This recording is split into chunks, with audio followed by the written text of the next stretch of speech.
Ahoy there, nautical truth seekers.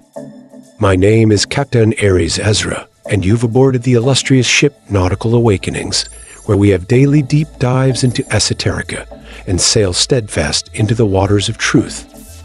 Today, we unfurl our sails and set a course through the currents of time and consciousness, exploring one of the most enduring and transformative philosophies ever conceived by humankind, Stoicism. A school of thought born from catastrophe, shaped by reason, and carried through the ages not merely by scholars, but by warriors, emperors, mystics, and seekers like you and me. Set your compasses. We're about to get nautical. Stoicism is a philosophy of living, a guidebook not for abstract intellectualism, but for the practical, moment-to-moment art of life. It's about virtue, not as a rigid rule-book, but as the deep internal compass that aligns us with nature, truth, and the cosmos. It teaches us to live with clarity, with courage, and above all, with acceptance. Acceptance of what is, rather than what we wish things to be. Stoicism shares the soul of many ancient traditions, from the Tao of China to the Dharma of India. It has its own unique voice, forged in the fire of adversity and sharpened by the sword of reason. What exactly is Stoicism? It is the pursuit of virtue through reason and acceptance. It teaches that the path to true fulfillment lies not in wealth, power, or even happiness, but in becoming the best version of ourselves. Through wisdom, justice, courage, and temperance. These are the four cardinal virtues, not just moral ideals, but cosmic harmonics. Like the four elements or four directions found in sacred traditions around the world, these virtues form the balanced structure upon which a meaningful life is built. Stoicism was first conceived in the 3rd century BC by Zeno of Citium, a Phoenician merchant who, after surviving a shipwreck, found himself in Athens and stumbled into a bookstore.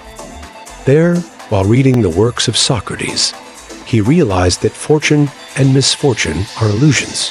What truly matters is how we respond to life. From that realization, Stoicism was born. He began teaching at the Stoa Poikil, from which Stoicism gets its name. Zeno was only the first voice in a lineage that would include Cleanthes, Chrysippus, Musonius Rufus, Seneca, Epictetus, and the philosopher emperor himself, Marcus Aurelius. This was not a philosophy for idle thinkers.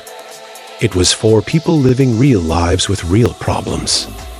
Slaves, soldiers, politicians, merchants, even emperors. It was a way of seeing the world that allowed people to stay grounded amid chaos. The core principles of Stoicism are simple, yet profound. First, virtue, living in alignment with justice, wisdom, courage, and temperance. This isn't about moral superiority. It's about living in a way that honors the natural order and brings harmony to our internal and external worlds. In esoteric teachings, this echoes the Hermetic maxim, as within, so without. When our inner virtues are balanced, the outer world responds in kind. Second, reason, the Stoic's sacred tool. Logic is not just an intellectual exercise. It's the sword that cuts through the noise of the world and the illusions of our ego. The Stoic mind is trained to distinguish what can be changed from what cannot, and to respond with clarity instead of emotional reactivity. This mirrors modern psychological frameworks such as cognitive behavioral therapy, which is directly influenced by Stoic writings, particularly those of Epictetus. CBT shows us that it's not events that disturb us, but our interpretations of them.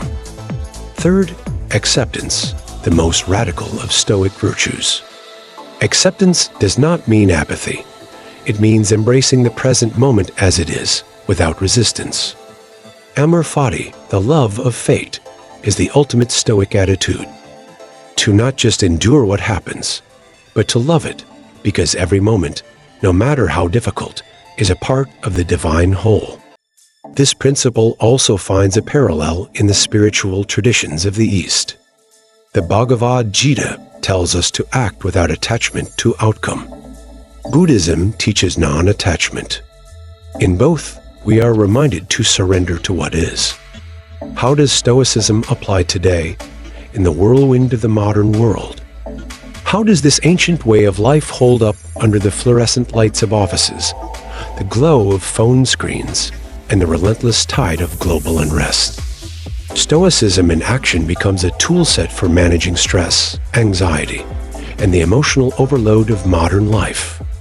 One of the most effective techniques is cognitive reframing, changing how we perceive events so that we remain calm and empowered. This overlaps beautifully with mindfulness practices and modern neuroscience.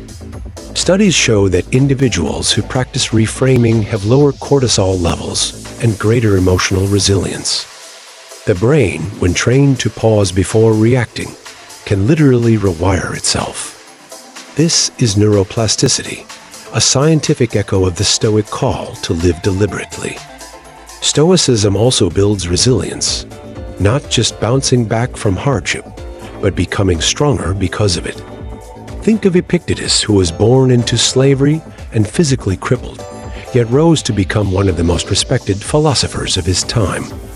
Or Marcus Aurelius, who ruled during war, plague, and betrayal, yet left us Meditations, a sacred text that reads like the private journal of a warrior mystic. Stoicism transforms pain into purpose. In a world that often feels directionless, Stoicism helps us find purpose.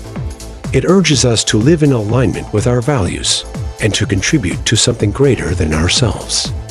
The Stoic understands that meaning is not something you find, it's something you create by how you choose to live.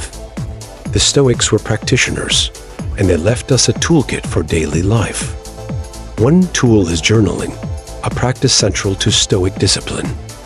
Every evening, reflect on your actions, your thoughts, your emotions. What did you do well? Where did you falter? How can you improve? This is not mere introspection, it's soul refinement. This process activates the brain's executive functions, improves emotional regulation, and over time, aligns us more closely with our higher self. Another practice is meditation, not necessarily in the Eastern sense, but in the Stoic tradition of contemplation and mental rehearsal. Every morning, the Stoics visualized the challenges ahead and prepared themselves to meet them with poise. Every evening, they reviewed their actions.